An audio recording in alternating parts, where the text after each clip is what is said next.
अगोदर पैसे द्या नंतर तारामती म्हणते अहो मला कोणी नाहीये, मला एकूण एक लेकरू तेही पर्यंत पावत आहे, तुम्हाला देण्याकरता माझ्याकडे पैसे नाहीये. एक काम करा, वाटल्यास तुमची दासी म्हणून मला ठेवा, माझ्या लेकराला आमच्या या ठिकाणी.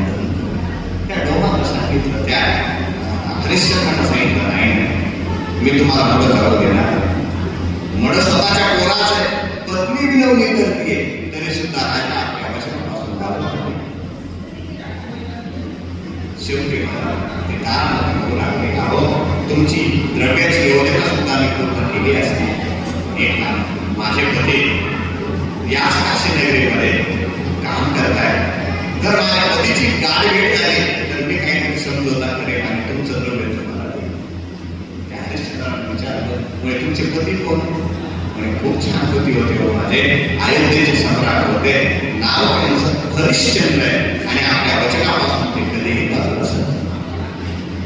हरिश्चंद्र आता मग हरिश्चंद्राला स्वतःची जाणीव झाली की बोलणारी स्त्री दुसरी तिसरी कोणी नाही तर आपली पत्नी तारामती. 36 वर्षाचा वियोग आहे मला, दोघांमध्ये ताटातून 36 वर्षाची. स्वरूपामध्ये बदल झालेला आहे. राणी असलेली तारामती दासी झालेली आणि राजा असलेला हरिश्चंद्र डोंबाच्या घरचा नोकर. म्हणजे एक काम कर, मी माझ्या मालकाला विचारून येतो, तोपर्यंत तू तुझ्या या लेकराचं प्रेम घे आणि इथल्या मंदिरामध्ये जाऊन बस. त्या लेकराच्या प्रेमाला घेऊन ती तारामती मंदिरामध्ये जाऊन बसली. इतक्यामध्ये त्या विश्वामित्राने पुन्हा एक महाराजांना उभा केलं.